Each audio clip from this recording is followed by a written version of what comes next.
araw sa ating lahat mga guys. Ito ang ating short video with regards to the update of the PBB bonus na matanggap ng mga non-teaching and teaching employees, mga kaguro. Okay, bigyan natin pansin ang mga updates ito mga kaguro, August 2024 with regards with the PBB bonus para sa ating mga guro at iba pang mga kawani sa gobyerno. Okay, samahan mo ako mga kawani sa gobyerno at mga kaguro sa mga viewers dito sa aking vlog about PBB updates.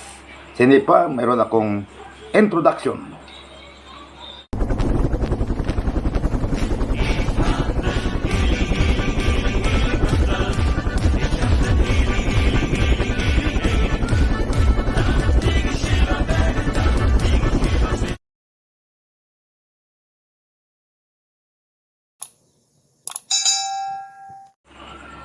Okay, hello, good day sa ating lahat.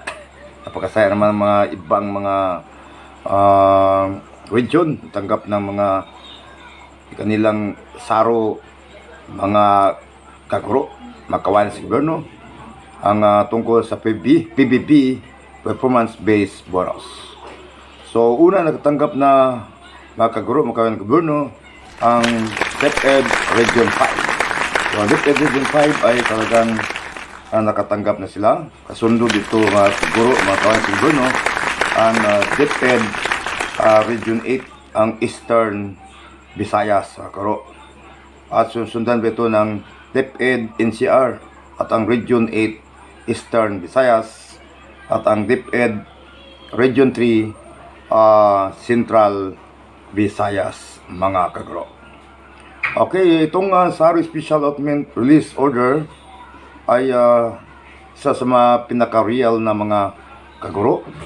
Ito ay tinatawag nating recover payment of fiscal year 22 performance-based bonus of entitled employees. So at this moment, mga kaguro, mga ka-empleyado sa gobyerno, so at this moment, August 2024, mayroon namang mga saro na ngayon natanggap kasunod sa mga Region 3 Central Office, mga karo. Ito ngayon, at this moment, alas 5 ng hapon, natanggap na mga kaguro or mga kangkwali sa gobyerno ang mga allotment na ito ay sa Region 7 sa may Central Visayas, mga kawani. So, masaya sila. Pakpakan natin ang mga ganoong mga sitwasyon kapag kaya ang mga taong yun nakatanggap na ngayon sa araw na ito, August 20, pista dito sa San Roque, Tinago, mga kaguro. Ang mga kabayo doon nag-celebrate ng pista at nagpista-pista din ang mga nakatanggap ng performance-based bonus, lalo na ang Region 7 ngayon, mga kawani sa gobyerno. Okay, at this moment, mayroon tayo, makatanggap sila ng 1 billion 74 million 94,000 at saka 137 mga kawani sa itong Region 7.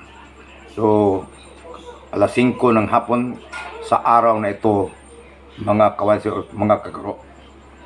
At sundan naman ito ngayon din ang araw na ngayon ay August 2024, ang may SARO release, or the meaning of SARO is Special Allotment Release Order, ang Ilocos Region, mga kawan sa mga kaguro.